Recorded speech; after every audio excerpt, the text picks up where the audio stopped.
Hi everyone, my name's Debutor, and today I'm going to show you how to make a strong but simple Bloodhound's Fang build. This video is a follow-up to my guide about getting the Bloodhound's Fang plus 10 easily, so make sure you watch that because we're using a bunch of items that we picked up along the way, including of course the Bloodhound's Fang itself. Without further ado, let's get into it. To start off, let's talk about the stats for the build. As usual, I optimized this build for level 125, because that's just my preferred level to make builds at.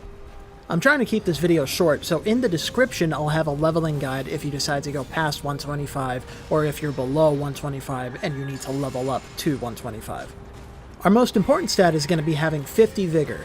Preferably you would go up to 60, and you can get away with having 40, but I decided to go with the middle ground of 50 for this one, because the Bloodhound's Fang is a quality weapon, so it's going to get good scaling from both our strength and dex, and since we can two-hand it, that's going to boost our strength even higher, and so I was able to take 10 points out of strength and put that into Vigor. We're going to run 15 Mind because we're not using much FP in this build. The Ash of War for the Bloodhound's Fang doesn't require that much FP to use, so we really don't need to go past 15. We do have a couple buffs that are going to use a bunch of FP, but just take an extra blue flask and you'll be fine. We've also got 21 Endurance. I went with 21 specifically to optimize for the armor and the weapons that we've got. I'll talk about this more in the armor section, but if you want to tweak your loadout, you can go between 20 to 25 Endurance and you'll be fine.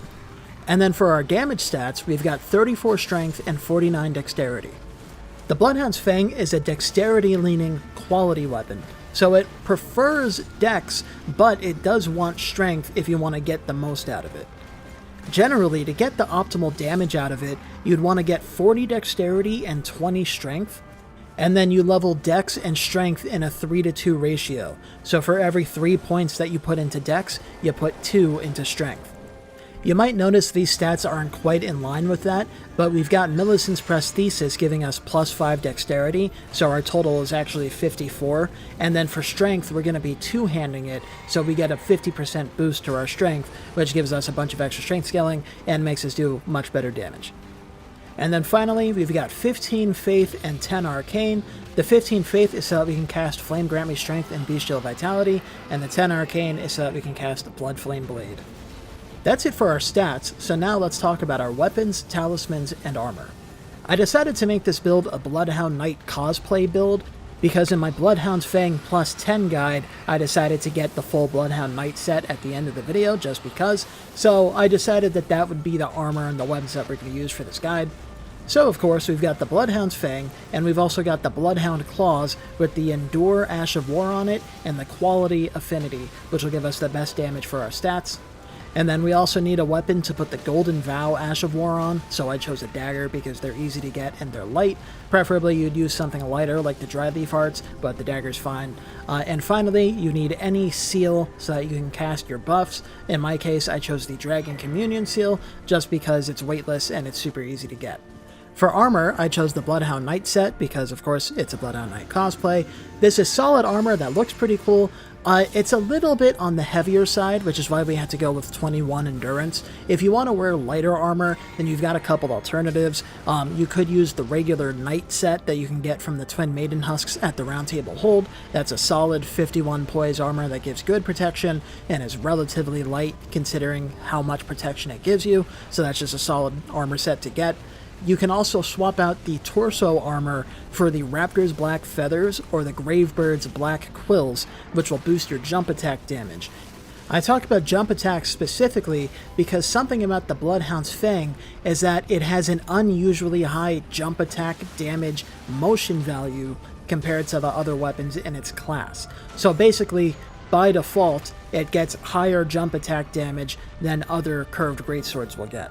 So if you combine that with the armor and the talisman to boost your jump attack damage, then you end up doing a fuckload of jump attack damage, and so that makes it a really good alternative to something like the Shard of Alexander and the heavier armor in case you're at an earlier stage of the game. And then for our talismans, we've got the Shard of Alexander to increase the Ash of War damage, we've got the Two-Handed Sword Talisman added by the DLC to increase the damage of our light attacks, heavy attacks, and jumping attacks, we've got the Lord of Blood's Exaltation, because this thing is actually reasonably good at proccing bleeds, especially if you put Blood Flame Blade on it, and so the Lord of Blood's Exaltation gives you a damage boost when you proc a bleed on an enemy. And finally, we've got Millicent's Prosthesis, because it gives us a +5 dexterity bonus, and it also gives you an increasing damage bonus when you land successive hits on an enemy in a short period of time. So basically, the more aggressive you are, the more damage you do. Now, these talismans are all mid-game to late game, so if you're at an earlier stage of the game, I've got a bunch of extra talismans in the build inventory, which you can find in the link down in the description, and so you can use those talismans as alternatives to these ones until you get these ones. Really good ones include the Claw Talisman for the jump attack boost, like I mentioned earlier. There's the Green Turtle Talisman for the stamina regen boost. There's the Erdtree's Favor, which increases your max health, stamina, and equip load. There's a bunch of good ones. They're all linked to the inventory right now. I'm not going to go through each of them in detail, but you can mix and match as you like. And finally, let's talk about the spells and physic tiers that we're going to use for this build. We have 15 faith, so we actually get access to a few pretty useful spells. I only included 4 of them here, but there are a bunch more that I'll talk about in a minute. The main ones that are important here are Flame Grant Me Strength, which gives you a 20% buff to physical and fire damage for 30 seconds, and it also increases your stamina regen speed. There's also Blood Flame Blade, which coats your weapon in Blood Flame. This gives you a little bit of fire damage, which is like whatever, no one cares about that, it's not much. But it also makes the weapon do 40 bleed buildup over the course of 2 seconds with every hit that you do. Now this doesn't stack with itself, so it's not like super amazing, but it does combine with the 55 bleed buildup that the Bloodhound's Fang does by default, and so you end up doing a bunch of extra bleed buildup, and it makes it a lot easier to proc bleeds. And then finally, we've got Bestial Vitality, which restores 5 health per second for 120 seconds, so it's just a nice little health regen buff, because why not? And then I also included Flame Cleanse Me in case you end up getting poisoned or rotted. That's just always a good spell to have on you if you have the 12 faith to cast it. There's also a few extra spells that you can cast at 15 faith in case you want to expand your spell arsenal a little bit. None of them are going to be super amazing, but they can be helpful. For example, there's like the fortification spells, like Magic Fortification. That won't stack with Flame Grant Me Strength, but it will increase your resistance to that element by 30% for 60 seconds. So Magic Fortification is good if you're fighting an enemy that does magic damage, for example.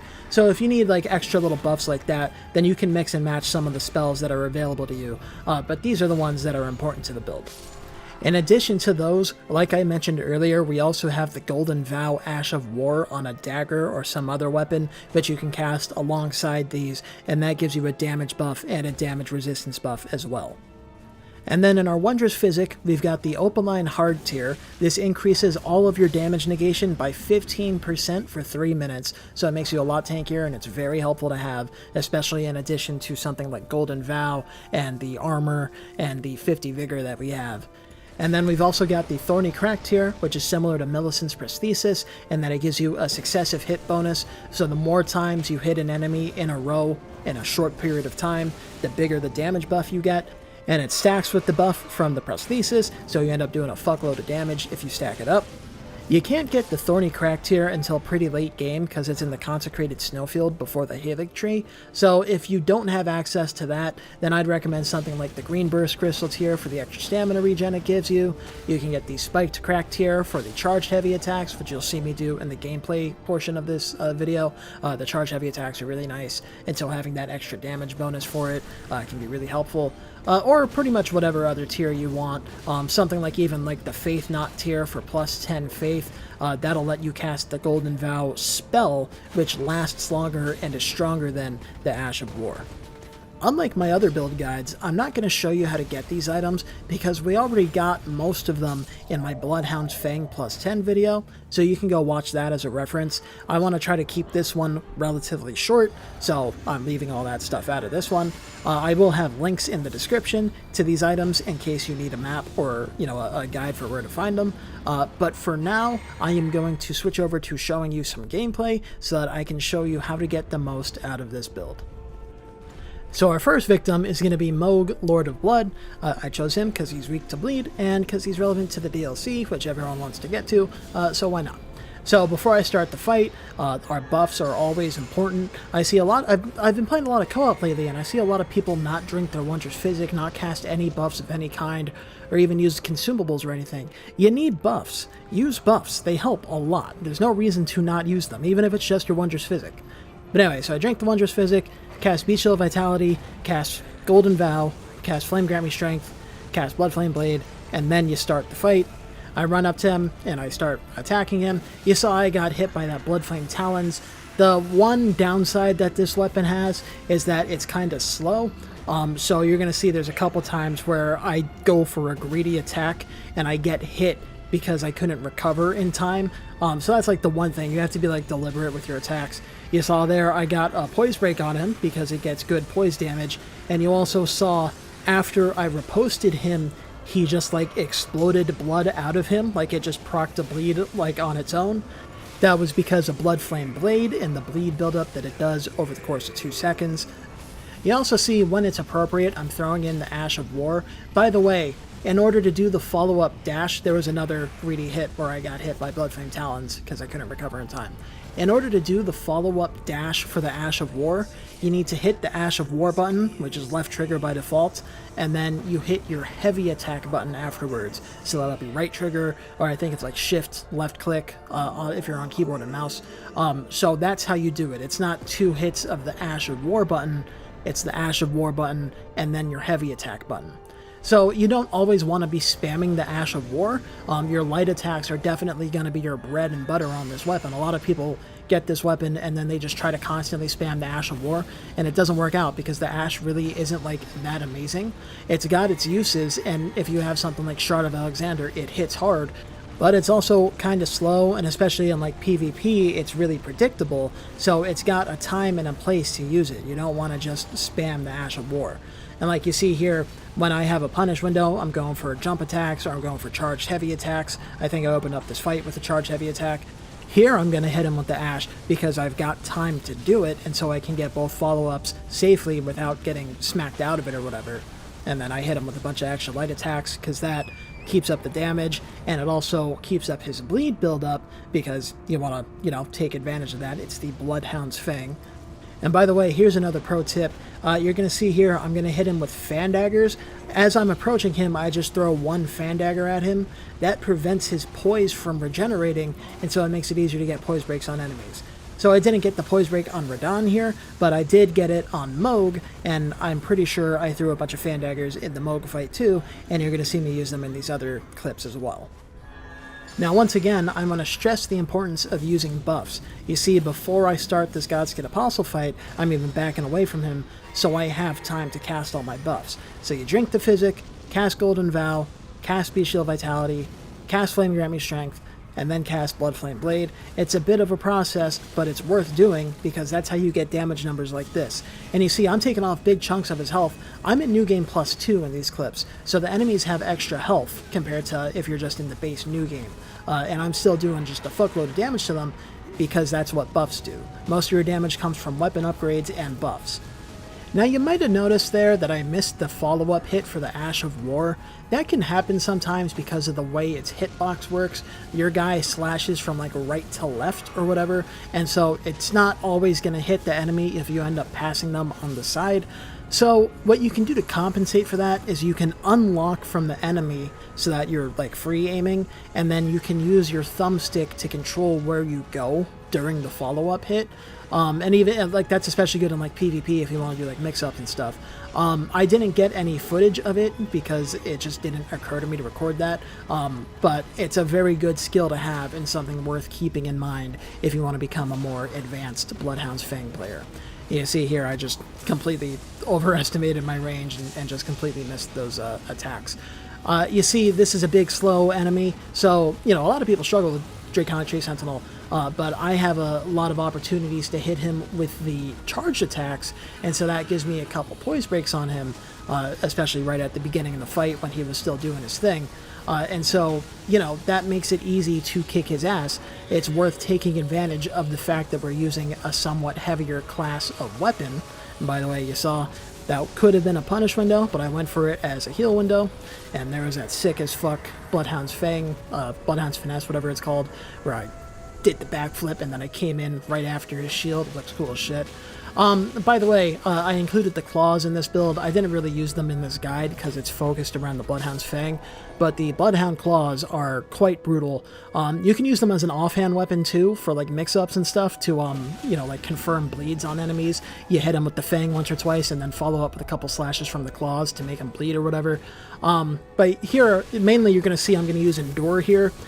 Endure gives you super armor, so nothing can stun you, and it also gives you 50% bonus damage negation to all types of damage. So despite him hitting me with the lightning strike and his lightning slash, I survived it because between the damage negation from Endure and, more importantly, the 50 Vigor that we've got, don't skimp out on the Vigor, make sure you level up that Vigor. Between those, I was able to survive that shit and not get owned. Here, I wanted to fight this gargoyle to demonstrate what this thing does against, you know, an enemy that's immune to bleed, because, you know, we're not just proccing the bleeds. I still use Blood Flame Blade because it adds a bit of fire damage, and it's basically free, so why not? And I got this sick fucking clip where I get the headshot with the Bloodhound's Finesse after the fucking poise break, and then I hit him with the riposte, and I was like, yeah. And that's what makes this weapon good, is that it looks cool as fuck. Sometimes you just get sweet fucking clips from it, and it's just really fun to use. So that's why I like the Bloodhound's Fang. They basically just put it in the game for like instant cool factor, because this Ash of War does look cool as hell. So here you see I'm using it against Godfrey. I didn't get as many jump attacks in here as I wanted. I figured he would be good to show because he does his stomps, and the best way to dodge those stomps is to jump them. And so that, of course, gives you the opportunity to hit him with a jump attack. I didn't get as many as I wanted, and I also killed him really fast because, you know, all the buffs and shit that we're using just makes this do so much damage. But, you know, against enemies that encourage you to jump, like Godfrey, you know, it's really good to take advantage of that extra jump attack damage that this thing gets. Now here is Morgott. Now, I haven't mastered Morgott at all. He always kicks my ass. And, you know, this is kind of not a great clip because I get hit a bunch. But I specifically wanted to include this because despite how much I get hit, I survive because I have 50 Vigor. Preferably, you would go up to as much as 60, and especially since I'm on New Game Plus 2, you know, realistically, if you're on New Game Plus 2, Plus 3, whatever, you're probably going to be more at, like, level 150-ish or so. You know, you can keep leveling up as much as you want. I just lock my builds at 125 because that's what I prefer to do. But anyway, so preferably you would have 60 Vigor, but for this build, even at 125, I recommend the 50 Vigor just so that you can be tanky and survive shit, especially if you're playing the DLC. You want that Vigor. It's by far your most important stat on any build. There I missed the Ash of War again. It's just, you know, I like slid past him on his side because the swipe goes from left to right. I think earlier I said right to left. The swipe goes from left to right, and I slid past him on my left side, so his right side, and so I just completely missed him. But if you learn to free aim, then it'll be better. And now here, something really unfortunate happened. He just decapitated the fuck out of that goat. So let's go back and watch that again in slow motion. You see I'm fighting him, and then he goes, Huai-cha, with this fucking reckless swing, and he murders that poor fucking goat. And so I was like, no, goat buddy! And so I killed him. And so, you know, we made a good Bloodhound's Fang build, but at what cost? Was it worth it? My name is Diabutor, and I will catch you later.